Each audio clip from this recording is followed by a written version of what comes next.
Hello everyone, I hope you all are well and enjoying your weekend at home and not doing any Facebook Live like me.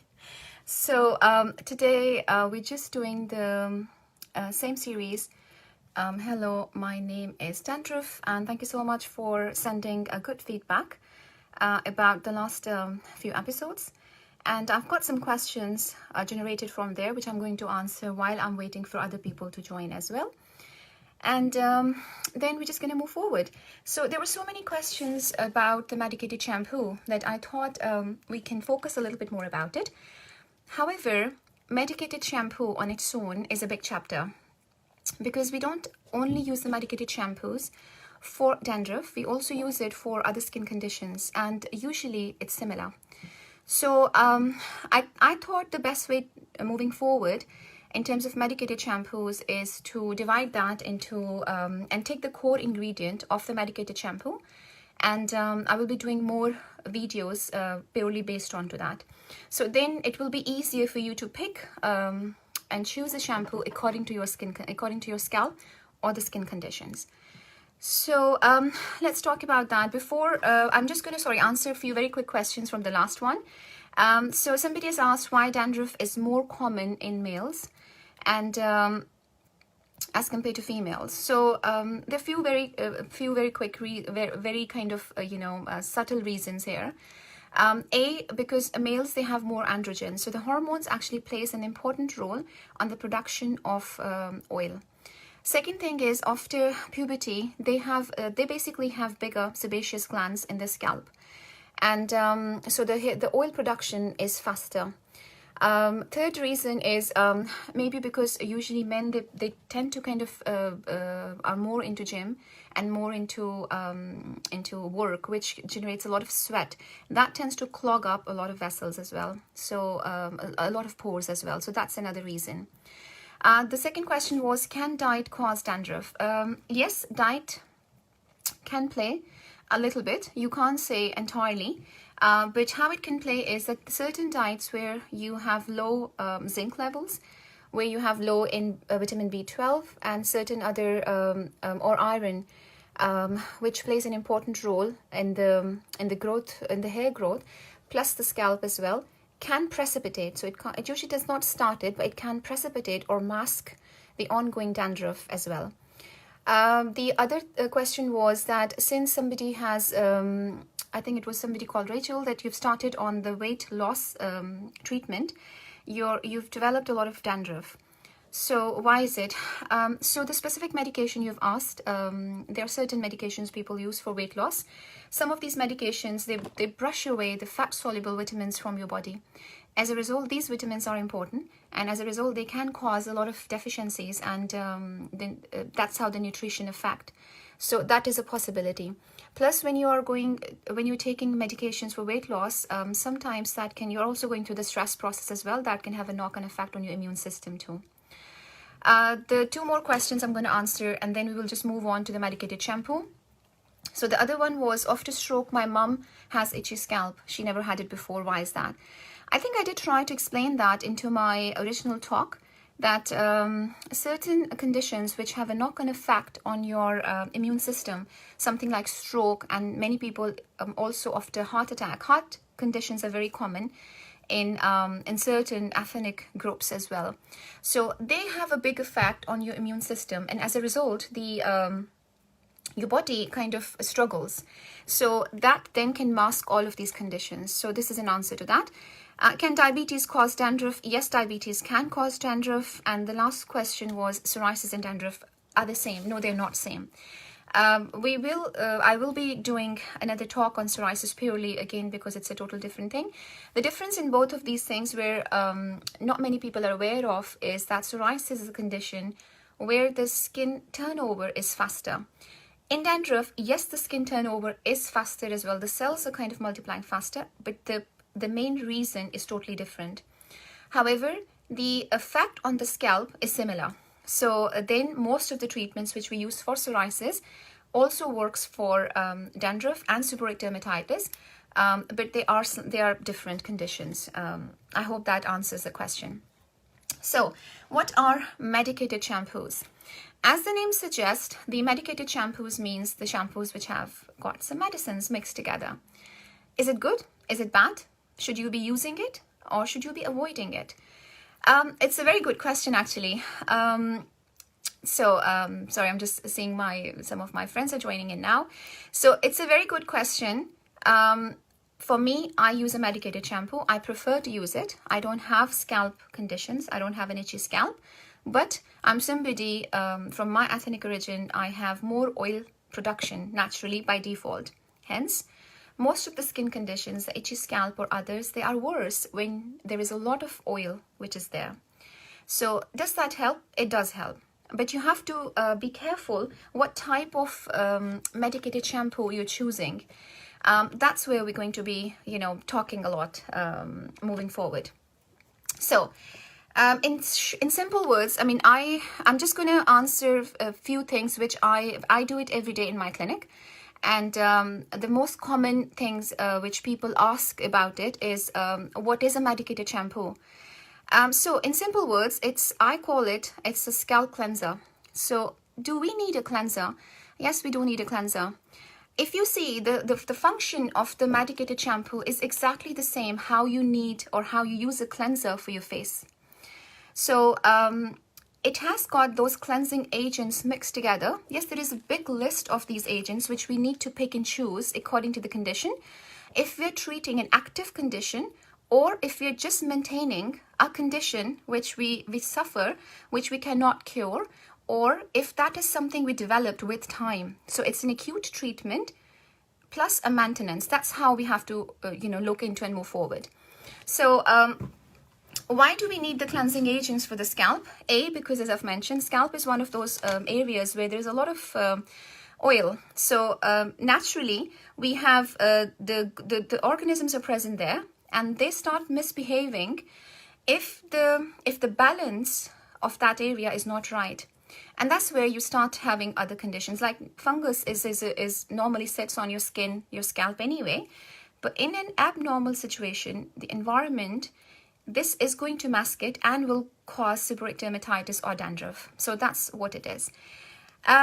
Okay, so how does it work? The other question. So how it works is, as I've mentioned, it's a cleanser. So it's going to get rid of all the excessive oil from your scalp, plus the dead cells. If you remember in my last talk, the dandruff and seborrheic dermatitis, the fungus loves to eat the dead cells and oil. So this cleanser is going to get rid of excessive amount, plus it's going to create a medium and maintain that medium, which is good for only the normal fungus to grow. That's not going to misbehave or overgrow. That's important to remember. So it maintains the balance, or something what we call a pH. What else? That's all, to be honest. Why do we need it? In what conditions? So most of the scalp conditions, or what we call an itchy scalp, let's focus on the itchy scalp causes, and then you would know where the medicated shampoos work and how it helps. So what can give you an itchy scalp? It could be a simple dandruff to seborrheic dermatitis, which I've already explained is an advanced kind of a thing. It could be inflammatory skin conditions like eczema, psoriasis, and it could be acne. There are different types of acne which are purely present in the scalp as well. It could be just a dermatitis. It could be dermatitis means inflammation of that area, which sometimes could be because of an allergic reaction or because of the scarrings and things, which is then further exposed to these organisms and has caused a reaction. Okay. Or another condition called folliculitis, which affects the hair follicles and it causes inflammation, and that blocks the oil gland as well. And as a result, the process is similar. So any of these conditions means you are actively suffering from it. The medicated shampoo is good. If you don't suffer with any of these things, the medicated shampoo is still good because it will work and to create the balance. So where I just call it the maintenance therapy, where I use. And I will be sharing at the end what kind of shampoos I use. Okay. So they are FDA approved. Now, FDA approved is the most important thing. If you're buying any medicated shampoo, just turn the bottle around and see the symbol outside. The FDA approved are those where they have done a lot of research, there is a lot of evidence, and it has proven that the benefits from that product you're using is far more than the side effects. The ordinary shampoos are not FDA approved, most of them. So that causes a big difference in picking and choosing. Okay. Now, what exactly they focus on? So most of the scalp conditions, they causes, so itch scratch cycle is something which is really important. And let's talk a little bit about it. So that will give you an understanding of how to kind of treat these conditions. So itch causes inflammation. Inflammation causes further itch. So it's like a catch-22. So once there is an itchy scalp, most likely people, they start scratching that area, which just masks the inflammation process. So inflammation then can cause dryness, can cause burning, can cause further process like where people can have patches. Patches can get infected. They can have bacterial infection on the top. So that's like an open invitation to all the other organisms to come and have a party. That's where the itch scratch cycle starts, and constant itching is going to make the skin of the scalp very thick. Once the scalp is thick, if you remember in my previous talks, I've already mentioned that, but that's if this is the surface of the scalp and all the glands are sitting there. Once this is thick, the oil gland sits underneath. So that oil is going to struggle to reach to the top of the surface, and it will struggle. Your body natural process will struggle to get rid of that oil.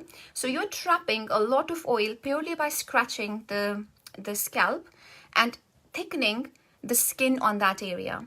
So if you understand the cycle, this is the most difficult part for people to understand it, why they have to work more on the itch side of inflammation rather than anything. So in most of the skin conditions and the scalp condition, if we can break the itch scratch cycle, 90% of stuff, trust me, gets better. One of the conditions for the scalp, something we call, it's an acne keloides, where it purely happens when people are scratching that area and they're having a constant head shave. So just shaving is giving a lot of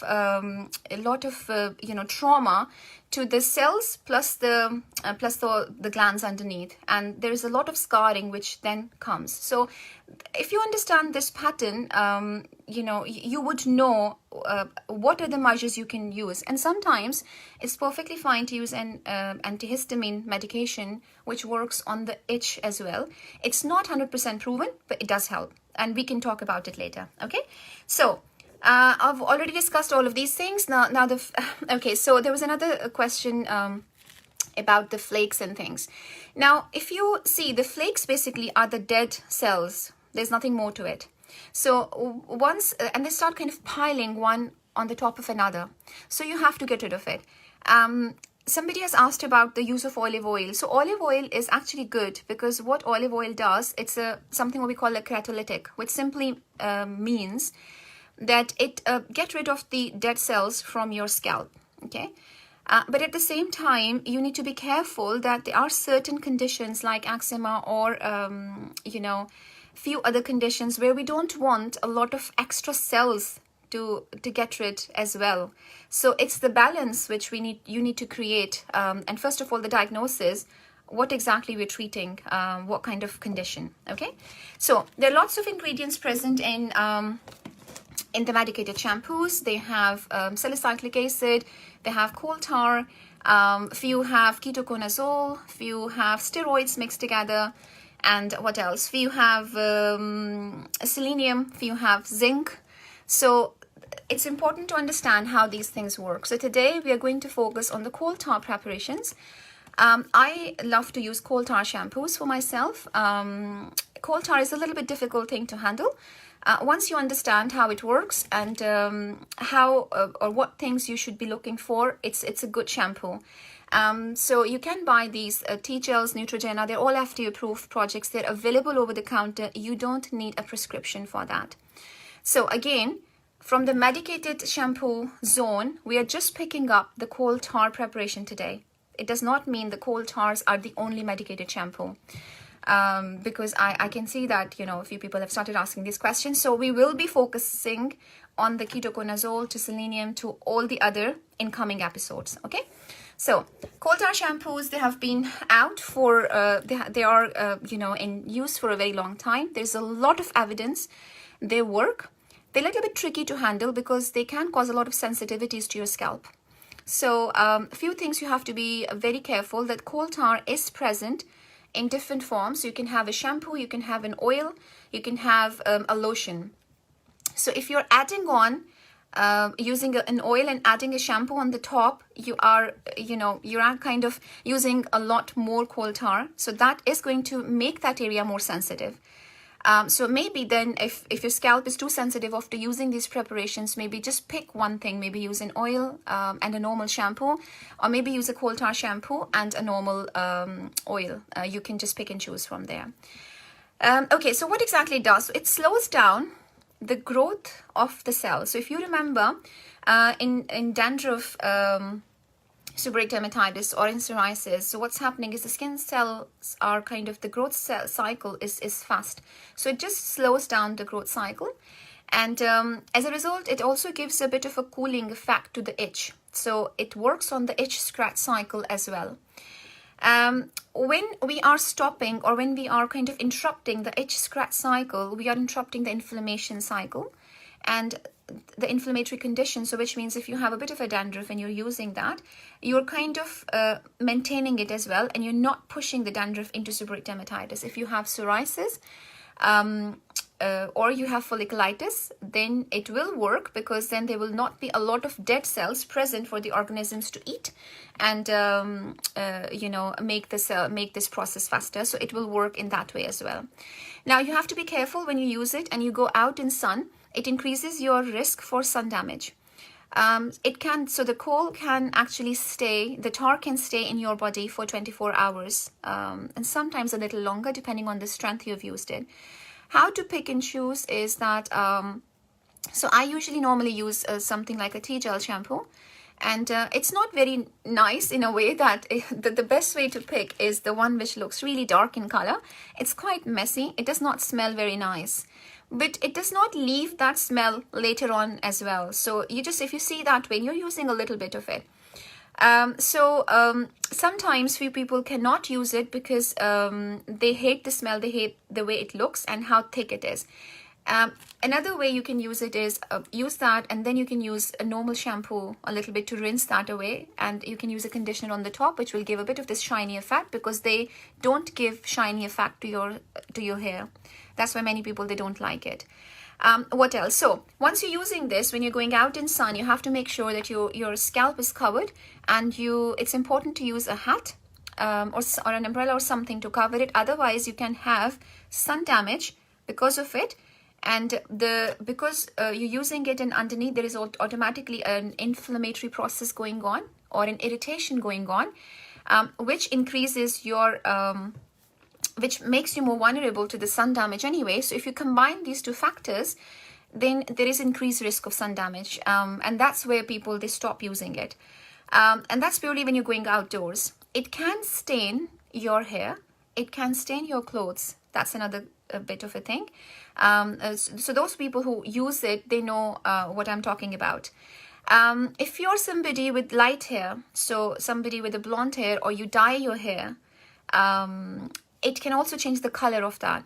So that does not mean you've had an allergic reaction to that. It simply means that's an effect of the coal tar into it. That's normal. What else? So the other thing is those people who have a lot of gray hair, and they keep on, maybe 4 weekly basis or maybe 6 weekly basis, they keep on using the hair dye. The hair dye still creates a chemical reaction. So once you are creating a chemical reaction onto an area, you have to be careful, because you've had a hair dye, you've used the shampoo on the top straight away. Even in that situation, if you use any type of medicated shampoo, they all have, core ingredients there. Or if you're using even a simple shampoo, which most likely is going to dry that situation, it will affect the normal growth of the cells of your scalp. So moving forward, you have to be very careful about the nourishment, and you know, what are the important things needed for the hair growth and for the scalp growth. So you have to think that way.